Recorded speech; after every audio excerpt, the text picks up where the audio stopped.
Olá, tudo bem? Esse vídeo aqui vai ser um caos, tá? Então não levem ele muito a sério. Acontece que eu tava conversando com uma amiga minha, Rebeca, e a gente tá falando sobre ansiedade. E a gente chegou à conclusão juntos que a ansiedade tá relacionado a medo, ansiedade é medo, e que esse medo tem causa na infância. Só que ela perguntou pra mim, tá, e como que a gente resolve isso? Como que a gente resolve esse medo? Eu falei, não sei.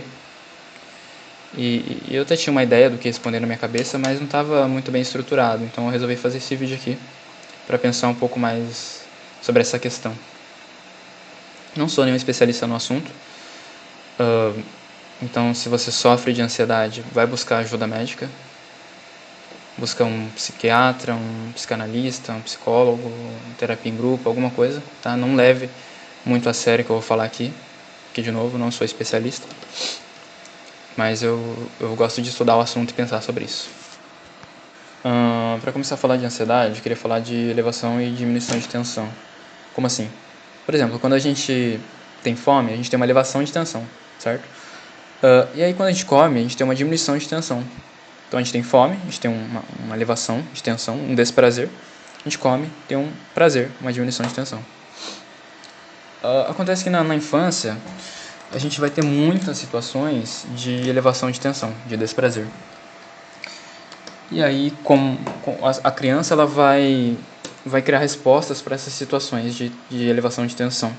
Acontece que essas respostas nem sempre são adequadas. Às vezes são respostas meio burras, assim, que não servem muito, que não resolvem exatamente o problema, né? Eu vou dar um exemplo aqui, meio tosco assim, mas talvez faça sentido. Uma criança, por exemplo, está jantando, e aí ela está comendo a comida, e ela já está satisfeita, ela não quer comer mais. Só que a mãe insiste que ela coma tudo. A mãe pega e fala, não, você tem que comer tudo, porque senão você vai ficar de castigo, ou você não vai brincar depois, você não vai assistir TV, ou num caso mais extremo, se você não comer eu não te amo mais, né? E aí a criança está numa situação de tensão, ela vai criar uma resposta para isso, que é comer. Comer, né? Porque existe uma ameaça iminente ali. Se ela não comer, a mãe dela não vai mais amar ela, vai abandonar ela, ou ela vai sofrer consequências por isso. E ela come toda a comida. Só que isso vai ter um impacto muito grande no futuro. Por quê? Porque essa criança vai... Nem sempre é assim, tá? É muito mais complexo, mas... No geral, essa criança ela vai crescer, ela vai se tornar um adulto, e esse adulto, quando ele for comer, ele não vai comer só o que é necessário, o que satisfaz ele. Ele vai comer mais, e mais e mais. Por quê? Porque ele introjetou essa resposta de que se ele não comer tudo, existe um perigo, existe uma tensão, existe um medo, né? Lá na infância, no caso, o medo de não ser amado pela mãe, ou da rejeição, ou de sofrer uma consequência por não comer tudo. Então existe um perigo eminente. Na vida adulta não mais, né? Você não tem mais a sua mãe ali para ficar enchendo o seu saco para comer tudo. Mas essa resposta ela foi introjetada, ela foi automatizada, então ela já está no inconsciente. A pessoa ela faz isso sem pensar, ela come, come, come, come sem pensar. Ela não sabe por que ela faz isso. Simplesmente automatizou essa resposta.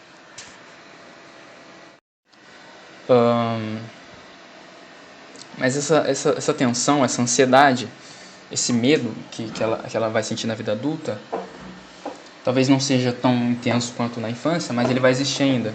Ele vai existir e vai ser inconsciente.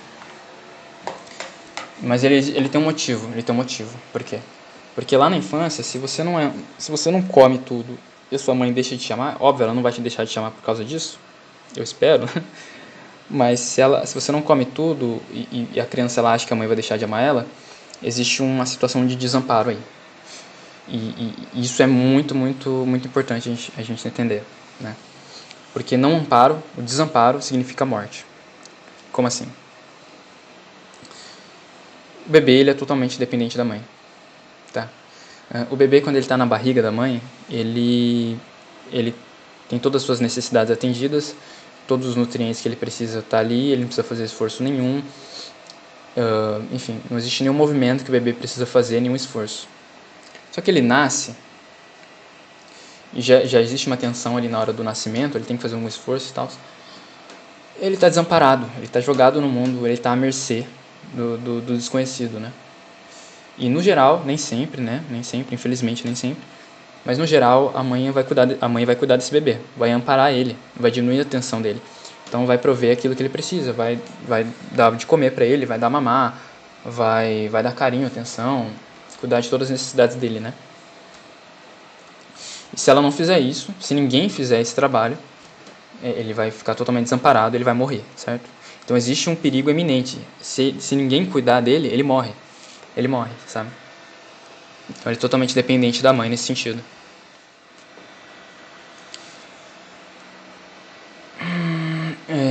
Tá. Então vou dar um exemplo aqui que é meio bobo também, mas acho que faz sentido. A mãe, ela deixa o bebê no berço e vai usar o banheiro. O bebê, ele não consegue entender que a mãe, ela é um ser humano externo a ele, que também tem necessidades e desejos, enfim. Quando ela se afastar dele, e ele perceber isso, né? Muitas vezes ele nem vai perceber, porque ele não consegue formar o objeto ainda, ele não consegue perceber a mãe como um ser humano. A percepção do bebê no começo,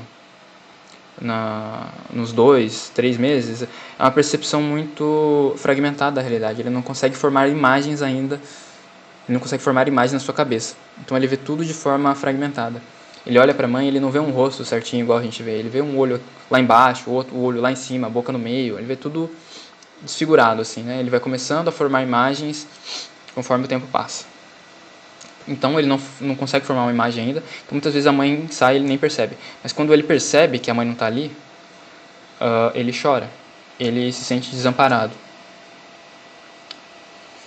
E a sensação é que ele vai morrer. Não é que ele sente, como é que eu vou explicar isso? Não sei a palavra adequada, mas eu vou usar essa aqui, né? Vou usar essa. Na falta de uma palavra melhor, eu vou usar essa aqui. Ele sente que ele vai morrer. Quando a mãe não está lá, ele sente que ele vai morrer. E aí ele chora, ele esperneia, enfim. E aí o bebê vai ter também o seu primeiro objeto de satisfação, sua satisfação primária, que é o seio materno. E isso aqui é um rolo, tá? Porque assim, o bebê ele vai começar a mamar e ele ainda não consegue formar imagens na cabeça dele. Ele não consegue ver a realidade, ele não consegue ter essa percepção que a gente tem. Então, como eu disse, ele vê tudo fragmentado.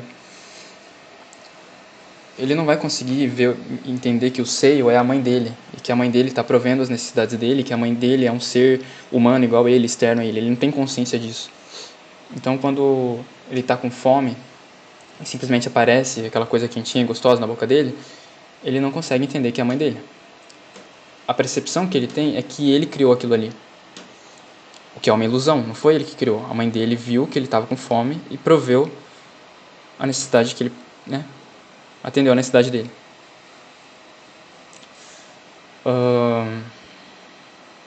Mas ele não entende isso. Ele acha que ele criou aquilo ali. Então, quando ele for desmamar, não vai ser só o desmame. O processo que vai acontecer não vai ser só o desmame, vai ser um processo de desilusão.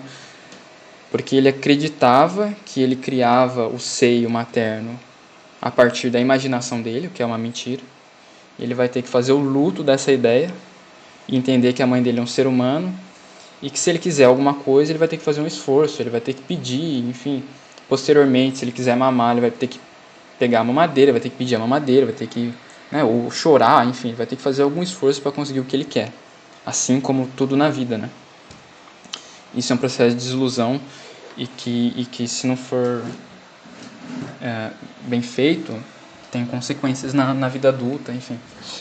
E para passar por esse momento de desilusão, né, de acabar com aquela ilusão que ele tinha, de que ele criava isso daí, que o seio simplesmente aparecia porque ele imaginava, porque ele desejava aquilo ali, simplesmente brotava na boca dele, que não é assim. Nada na vida é assim. Tudo que a gente quer, a gente tem que fazer um esforço. E ele vai ter que aprender isso, que vai ser um luto dessa ideia que ele tinha antes, de que tudo surgia simplesmente pelo desejo, pela imaginação dele, né? A priori, todo bebê é narcisista, nesse sentido, ele precisa ser narcisista, né? Ele precisa que a mãe vai ali e atende todas as necessidades dele, porque senão ele morre. Então todo bebê é narcisista e tem que ser, tem que ser.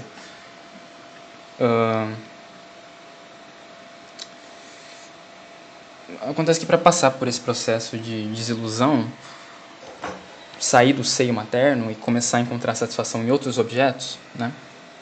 Objeto fala assim, outras coisas da vida, tá? É um termo aí da psicanálise, psicologia, enfim. Ele vai ter que passar por esse processo de desilusão e ele vai ter que encontrar satisfação em um outro objeto, e esse objeto vai ser... O primeiro objeto depois do seio vai ser chamado de objeto de transição, objeto transicional. E esse objeto transicional pode ser um ursinho de pelúcia, pode ser um paninho que o bebê põe na boca e fica mordendo, uma chupeta, enfim. Algo que substitua o seio, né? Porque é um processo muito difícil. Desmamar é um processo muito difícil. Não desmamar em si, sabe? Tirar o seio é muito fácil, você só tira. Mas a desilusão é um processo muito difícil do bebê assimilar e lidar com ela. Então você tem que ter esse objeto. E se não tem, isso também causa consequências na vida adulta. Ou se você não tem um objeto adequado, isso também vai causar consequências na vida adulta. Então se você coloca, ao invés de dar um objeto assim que o bebê possa colocar na boca, ou morder, mexer mais com as partes erógenas da boca, os dedos, enfim. Se você dá um coelho, por exemplo, isso vai gerar problemas também. Porque um coelho não é exatamente um objeto transicional. Fala um coelho de verdade, tá? E a psicanálise vai explicar isso. Eu não me aprofundei tanto nessa questão. Mas enfim, tudo isso é muito importante para o desenvolvimento do bebê em si. Estou jogando várias sinapses aqui aleatórias e depois você junta tudo no final e tira aí a sua conclusão, tá? Então, o bebê ele é completamente dependente da mãe, da figura da mãe. Eu falo mãe, não necessariamente precisa ser a mãe materna, tá? Pode ser qualquer outra figura que vai prover e vai amparar a criança, o bebê, tá? Quando o bebê ele começa a assimilar imagens, quando ele começa a desfragmentar a sua percepção da realidade, ele começa a ter uma percepção íntegra, ele começa a ver rostos, ele começa a ver as pessoas, o mundo, ele começa a ver como a gente vê, ele vai começar a perceber a ele mesmo também, né? No sentido assim, a partir do olhar do outro, né? O olhar do outro vai constituir quem ele é. Então, os adultos vão olhar para ele e vão falar assim, nossa, que bonitinho, olha que legal que ele faz, ele vai ser isso, ele vai ser aquilo, enfim, tudo isso vai constituir o ego, a personalidade do bebê. Que nesse período também vai ser bastante narcisista, porque os adultos vão projetar ali no bebê o sonho deles, vão projetar ali no bebê o ideal deles, então o bebê ele vai ser bastante narcísico ainda, né? E é saudável ainda, né? Esse narcisismo ele é saudável até um certo ponto. E que ponto que é esse? É o ponto que o amor dos seus pais, o amor dos mais velhos ali em relação ao bebê, não é mais incondicional. O amor da mãe no começo, pelo bebê é incondicional. A mãe ela deixa de dormir, ela deixa de atender as necessidades dela para cuidar do bebê, ela faz de tudo pelo bebê. O amor dela é incondicional.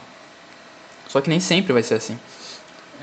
Então se um bebê dá um tapa na cara da mãe, ou cospe nela, sei lá, ele não vai deixar de ser amado, né? Agora, se você, com 25 anos, fizer isso com a sua mãe, não vai a coisa vai complicar um pouco, né?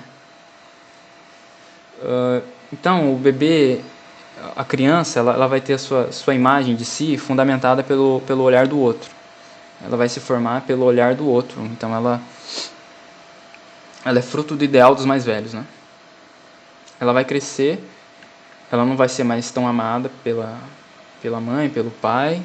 Não estou dizendo que ela não vai ser amada, não, ela vai ser amada, mas não tanto quanto antes. E ela vai ter que começar a formar a sua própria subjetividade. Ela vai ter que começar a montar a sua narrativa, a sua história, o que ela quer ser, né? Só que existe um problema, porque ela foi a vida inteira, toda a imagem que ela tem dela foi fundamentada no olhar dos mais velhos. Então, ela sempre vai ter um medo constante de não ser aceita, de ser rejeitada e não ser amada pelos outros, porque antigamente isso era muito importante para ela. Ela precisava ser amada, ela precisava ser aceita. senão ela morria. Senão, se ela não tivesse as suas necessidades todas atendidas, ela ia morrer, né? Ou pelo menos a sensação primária seria essa, de morte, né? De se ela não tem a mãe, se a mãe não a ama, se a mãe não cuida dela, ela morre, certo? Mas quando você é adulto, quando você cresce, isso não funciona mais, né? Você não vai... Se sua mãe não te amar, você não vai morrer. Você pode viver sem ser amado pela sua mãe ou pelo seu pai, enfim.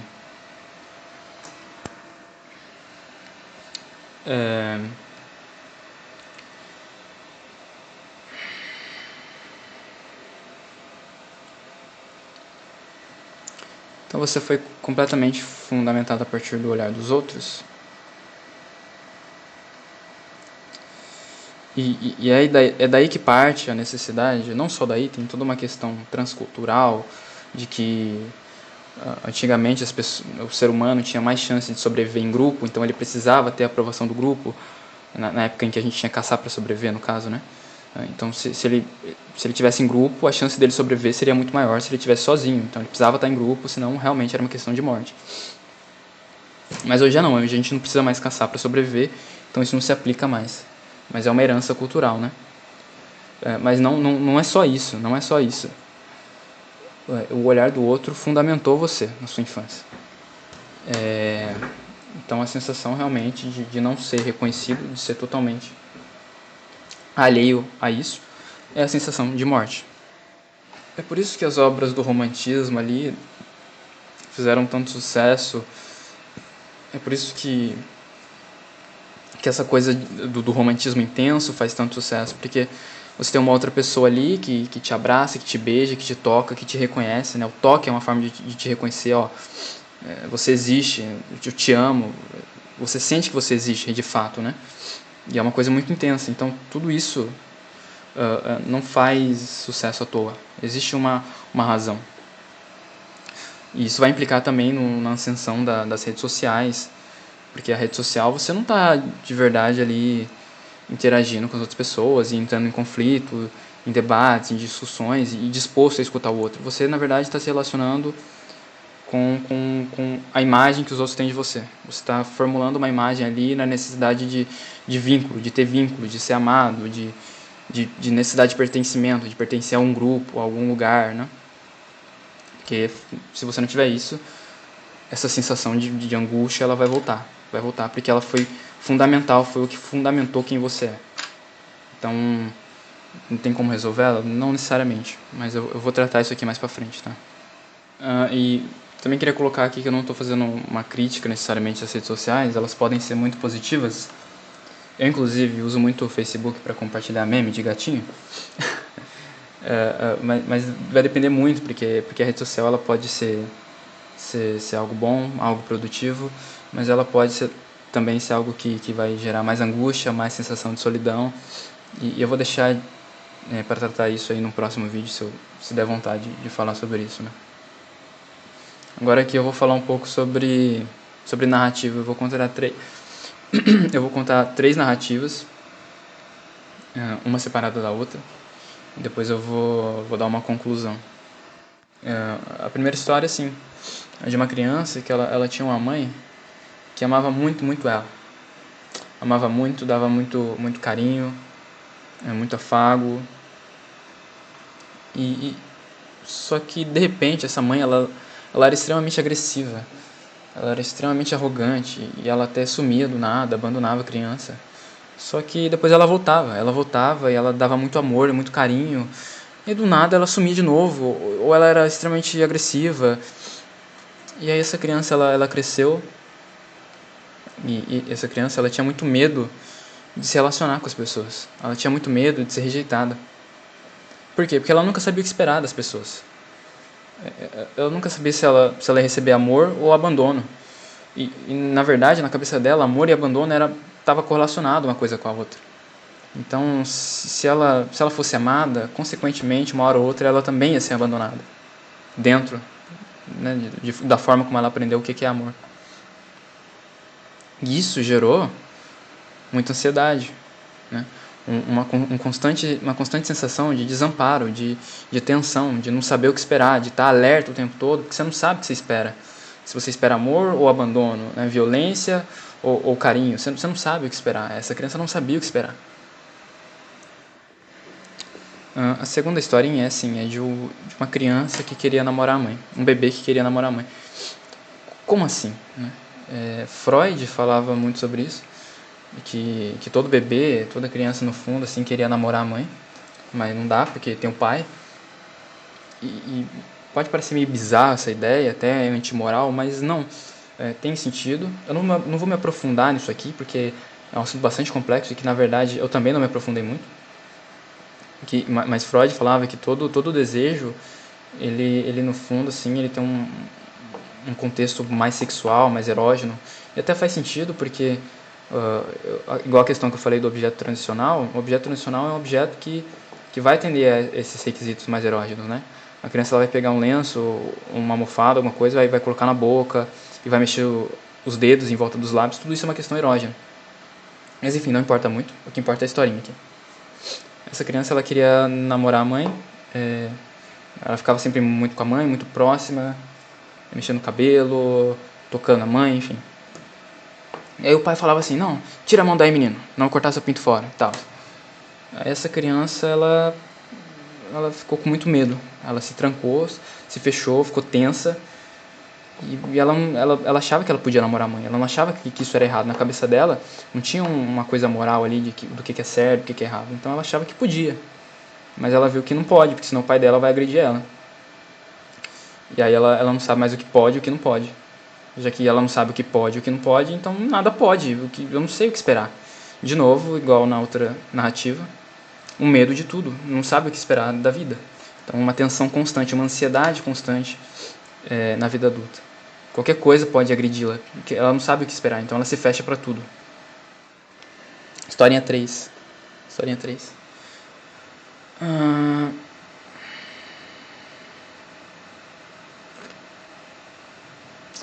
Essa historinha aqui é de uma criança que ela mamou até 2 anos e pouco.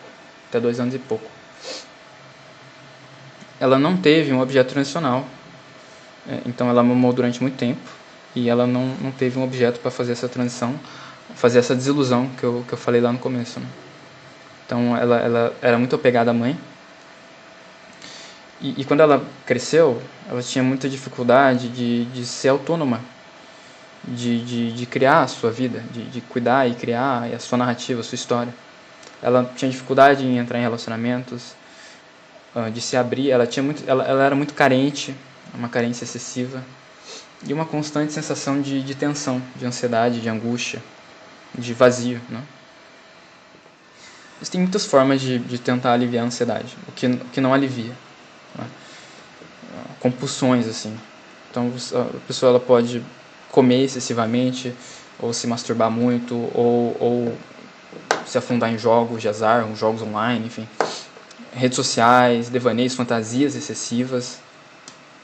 Tudo isso para tentar lidar com essa questão da ansiedade. O que nada disso resolve a ansiedade em si, porque essa ansiedade está relacionada a uma necessidade não atendida, a um desamparo na infância. Né? E qual seria a solução para isso? Então, assim, a conclusão que a gente consegue tirar disso tudo é que a ansiedade ela está sempre ligada a um desamparo. Né? E que a resposta a esse desamparo ela foi automatizada. Inclusive essa sensação ela também já está no inconsciente, a gente não consegue entender direito, a gente só sente aquele negócio estranho, ruim, e a gente não consegue deixar de sentir, a gente não consegue parar isso daí. Então a gente tem que primeiro entender a causa. Que desamparo é esse? Como aconteceu? E é muito difícil, porque vai muito de elaborar, de pesquisar. É uma pesquisa de si mesmo, né? É uma pesquisa. Qual seria a solução mais razoável, assim? Eu acho que, primeiro de tudo, entender que você não vai morrer. Tem uma frase da Maria Homem que ela diz assim: nós somos seres em desamparo, mas não completamente impotentes. Então essa sensação de desamparo, ela não vai te matar. Ela não vai te matar, né? Eu esqueci de falar também que não adianta você lutar contra esse sentimento, contra essa sensação de ansiedade ou de depressão, de angústia. Porque lutar contra isso não vai resolver. Por quê? Porque essa sensação, ela não está mais no consciente. Você sente, você nem sabe por quê. Ela só vem. Porque aconteceu há muito tempo, e isso foi completamente automatizado na sua psique. Ela não passa mais pela sua psique, pelo seu pensamento. Ela só vem como forma de sensação. Como a fome, por exemplo. Você não pensa que você está com fome, você só sente a fome, entendeu? Então, não querer sentir isso também não vai resolver, só vai piorar a situação. Então, essa ideia do autocontrole, autocontrole emocional, não resolve. Você tem que olhar com carinho para essa questão, para esse desamparo que aconteceu em algum momento da sua vida. E cuidar dessa criança aí dentro que tá machucada, que teve uma necessidade não atendida e que criou uma resposta que está automatizada também, seja ela ficar fantasiando muito, ou comer demais, ou qualquer compulsão que seja, olhar para essa criança, olhar para essa necessidade dela. Entender, olhar, entender, e voltar, e olhar, entender de novo. E a partir disso formar quem você é, né?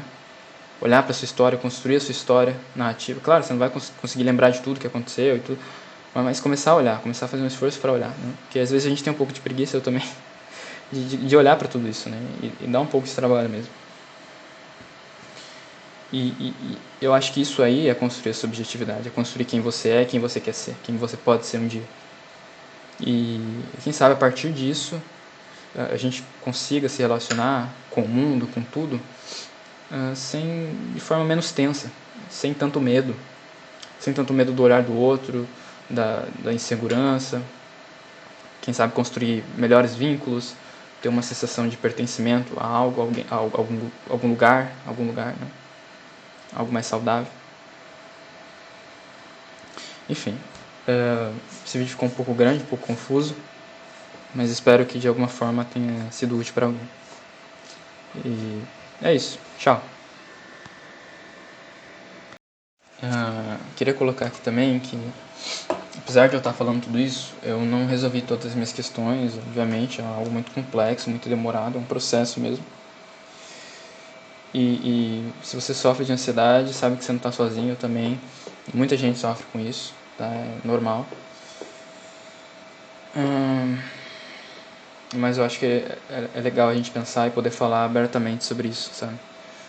A gente tem que ter espaço para conversar.